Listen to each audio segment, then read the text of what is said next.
So the next question, question number 148. The relative motion between the belt and the pulley due to the change in length of belt when it passes from tight side to slack side is called as option 1 creep, option 2 slip, option 3 centrifugal tension, option 4 initial tension.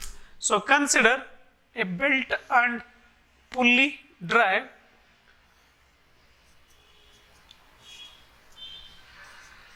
which is rotates in clockwise direction. So driver pulley, driven pulley.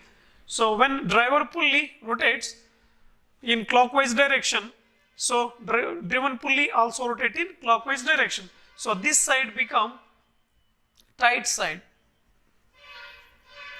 This side become slack side. The side which carries maximum tension is known as tight side. The side which has minimum tension is known as slack side. When belt passes to tight side, it get stretched. It is subjected to tensile stress. When belt passes to slack side, it get contract or it is subjected to compressive stress due to uneven contraction and expansion. Due to uneven tensile stress and compressive stress, the length of belt will changes. So since belt is made up of elastic material, if we subject it continuously to tensile and compressive, its length increases, linearly increases. So the length of belt, when the length of belt increases, there is a problem of slipping. So when the length of belt is increases, when the length of belt increases, it tries to come out from the pulley. This phenomenon is known as slip. So due to the tight side and slack side, uneven tension and compression, the length of belt increases. That term is known as creep.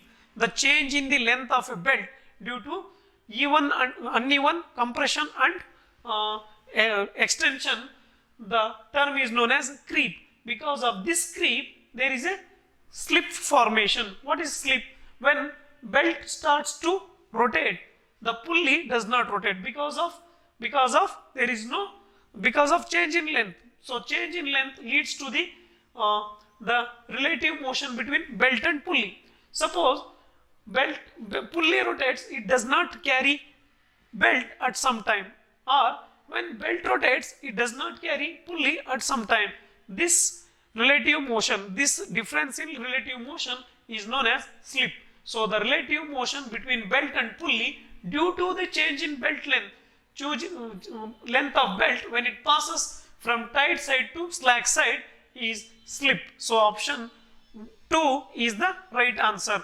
So he is confusing by saying that change in length of belt when it passes from tight side to slack side is the creep, but the relative motion between belt and pulley is due to change in length of belt when it passes from tight side to slack side is the slip.